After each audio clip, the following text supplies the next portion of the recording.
রুহির অন্তরঙ্গের কয়েক মিনিটের ভিডিও ইন্টারনেটে ছড়িয়ে পড়ছে। ওর বান্ধবী সাইমা রুহিকে জানালো। রুহি কোনোভাবে সাইমাকে বুঝালো, আরে এটা আমি না। রুহি কিসের মধ্যে দিয়ে বাড়িতে আসলো তা আর বলার ভাষা রাখে না। বাসায় এসে দরজা লাগিয়ে দিল। ফোনে একটা মেসেজ আসলো। মেসেজে লেখা, আর আধা ঘন্টা সময়ের মধ্যে জিয়া গেস্ট হাউসে না পৌঁছালে পুরো ভিডিওটাই আপলোড দেওয়া হবে। রুহি মনে মনে ভাবলো, না আর সহ্য করা যাচ্ছে না। এই জীবনের কোনো মূল্যই নেই।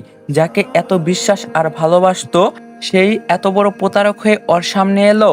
এই জীবন রেখে আর কি লাভ? বাবা মা এখনো জানে না। জানলে 3টা ফাঁসি হবে এ বাসায়। সব জানাজানি হওয়ার আগেই আমি মরে যাই, এটাই ভালো। রুহি আলমারি খুলে ওর মায়ের একটা শাড়ি নিল।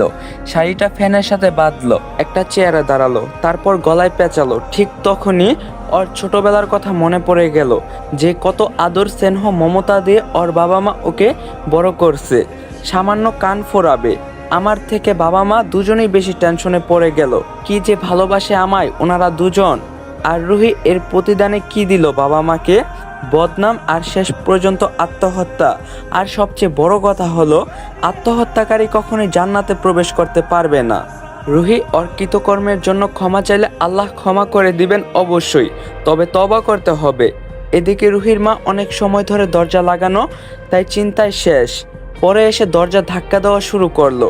রুহি ওসব কথা ভাবতে ভাবতে ওর মা অনেকবার ডেকে ফেলছে।